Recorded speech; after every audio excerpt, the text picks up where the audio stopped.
먼저 이 자리를 허락해 주신 하나님께 감사를 드립니다. 제가 이 간증을 하게 될 줄은 정말 상상도 하지 못했고, 만약 간증문 제의가 들어온다고 하더라도 어제 저녁까지만 해도 저는 바로 거절할 생각이었습니다. 왜냐하면 다른 팀원들은 선교를 갔다 와서 모두 하나님의 은혜를 경험했다거나 하나님의 사랑을 느낄 수 있었다고 말했지만, 사실 저는 어제 저녁까지만 해도 선교를 다녀온 후에 하나님의 사랑은커녕 교회를 다니지 않았던 과거처럼 하나님의 존재를 부정하며 과연 하나님이 선하신 분인지에 대해 계속 고민했기 때문입니다. 하지만 지금은 매우 놀랍게도 하나님의 사랑과 은혜로 저의 가슴속은 가득 채워져 있습니다. 저도 사실은 이러한 제 모습이 너무나 놀랍고, 제가 이 자리에 서 있는 것이 정말 하나님의 사랑으로밖에 가능하지 않다는 것을 다시금 느끼게 되는 것 같습니다. 그럼 지금부터 저희 이야기를 본격적으로 시작해 보도록 하겠습니다. 노인사역은 별탈 없이 잘 진행되었던 것 같습니다. 그러나 이후에 마주한 문제는 어린이 사역과 청소년 사역이었습니다. 먼저 어린이 사역에 대해 말씀을 나누자면, 저는 매우 내향적인 성격을 가지고 있습니다. 하지만 계속해서 사람들과 함께 있어야 했고, 어린아이들의 텐션에 맞춰야 했습니다. 또한 잠을 잘 자지 못했고, 또 숙소에서는 계속 찬물만 나오는 바람에 너무나 육체적으로도 또 심리적으로도 힘든 상황이었습니다. 그 과정에서 저의 이러한 힘듦이 아이들에게도 전해지는 것 같은 느낌이 들면서 이 정도밖에 되지 않는 제 자신이 너무 한심했고, 또 자존감도 매우 낮아지기 시작했던 것 같습니다. 또한 하나님의 사랑을 온전히 전하지 못했다는 생각에 이러한 자존감이 낮아진 상태로 3일차 청소년 사역이 시작하게 되었습니다. 저는 사회복지학과인데 다른 대학을 다니다가 와서 보육원 아이들을 직접 제 눈과 손으로 마주하는 것은 처음이었습니다. 하지만 실제로 마주한 보육원 아이들은 제 마음을 너무나도 아프게 만들었던 것 같습니다. 먼저 저는 진성이와 영웅이라는 친구가 가장 기억에 남는데요. 진성이는 중학교 2학년임에도 불구하고 초등학교 저학년 수준의 단어 선택과 행동을 보였습니다. 그 모습을 보며 만약 하나님께서 진성이에게 온전한 가정을 허락하셨다면 과연 지금과 같은 삶을 살고 있을까 하는 등의 많은 생각을 하게 되었습니다. 또한 영웅이라는 친구는 선생님이 어떤 말을 걸어도 잘 대답하지 않고, 그의 얼굴에는 제가 감히 측량할 수 없고 헤아릴 수 없는 아픔이 서려 있는 것 같아서 너무나 가슴이 아프고 답답했습니다. 이러한 청소년들과의 시간이 길어질수록 저는 그들에게 이러한 삶을 허락하신 하나님을 원망하게 되었고, 이러한 원망은 시간이 지속될수록 증오의 감정으로 변화됨을 느낄 수 있었습니다. 하지만 저처럼 믿음이 부족하고 나약한 사람을 선생님이라고 불러주는 아이들에게 너무나 고마운 마음이 들었고, 또 제가 사회복지학과라고 하니까 나중에 꼭 보육원 선생님이 돼달라고 하는 아이들의 모습을 보며 많은 위로를 받을 수 있었습니다. 하지만 아이들의 앞에서 하나님의 사랑을 의심하면서 하나님의 사랑을 이야기하고 있는 제가 너무 가증스럽고 또 역겨운 감정까지 들기도 했던 것 같습니다. 그래서 저는 4일차 기도회 때 진성이의 아이의 손을 잡고 기도하며 하나님을 원망하고 증오했습니다. 왜 저에게는 온전한 가정과 사랑을 경험하게 하시면서 진성에게는 왜 이 정도밖에 되어주지 않으셨는지, 그러면서도 당신이 정말 사랑의 하나님이 맞는가, 전지전능하신 분이 맞는가에 대해서 눈물을 흘리면서 기도했습니다. 그러자 제 눈물을 느낀 진성이가 제 어깨에 얼굴을 기대해 주음을 느낄 수 있었습니다.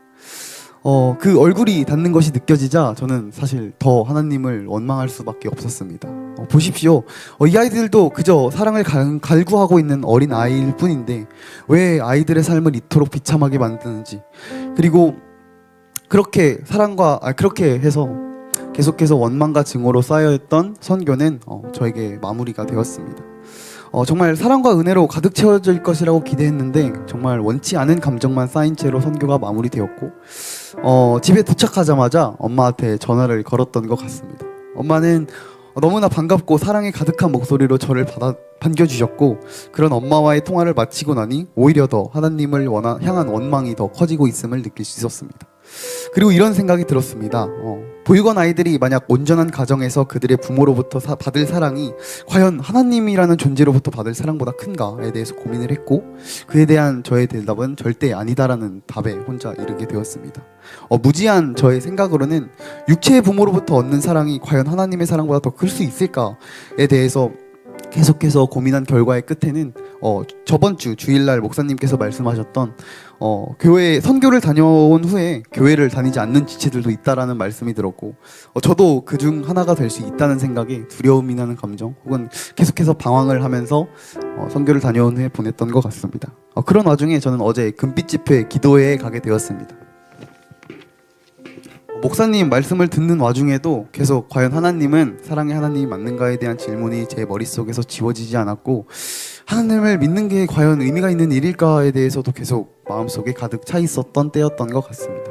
그렇게 기도의 마무리를 드릴 때 갈릴리 교회 목사님께서 모든 것이 당장은 바뀌지 않을지 몰라도 하나님께 자신의 감정을 온전히 털어놓고 기도해보라고 말씀하셨습니다. 그렇게 지푸라기라도 짚는 심정으로 모든 것을 눈물로 털어놓았던 것 같습니다. 그러자 가슴 깊숙한 곳 어딘가에서 하나님께서 제게 말씀을 부어주시는 것 같은 느낌이 들었습니다.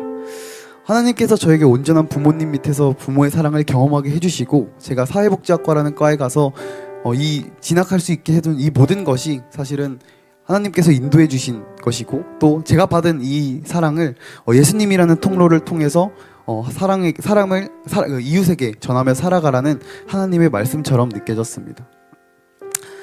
제가 삶을 살아오면서 받았던 사랑을 그저 매번 한 발자국 뒤에서 누군가 해주겠지 하며 하나님을 원망하는 것이 아니라 내가 내 삶 속에서 사랑에 굶주린 자들에게 내가 받았던 사랑을 베풀면 되지 않겠느냐라고 하나님께서 말씀을 해주시는 것 같았습니다.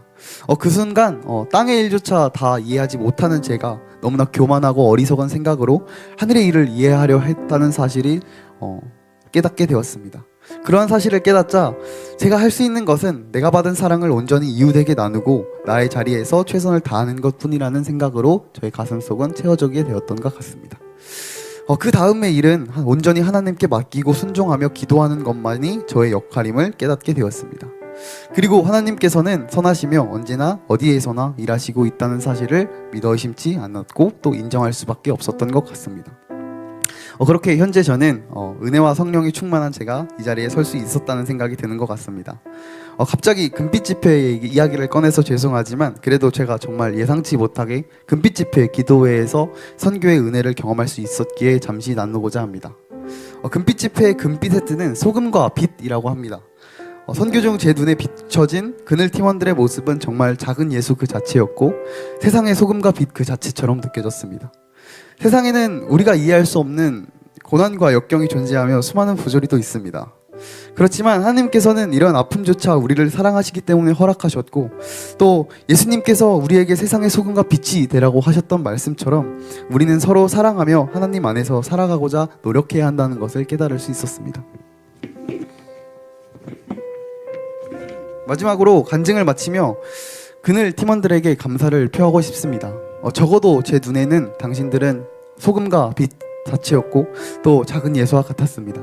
그리고 또한 함께 참석하지는 못했지만 그늘팀을 위해 기도해 주신 모든 분들께도 감사를 드립니다.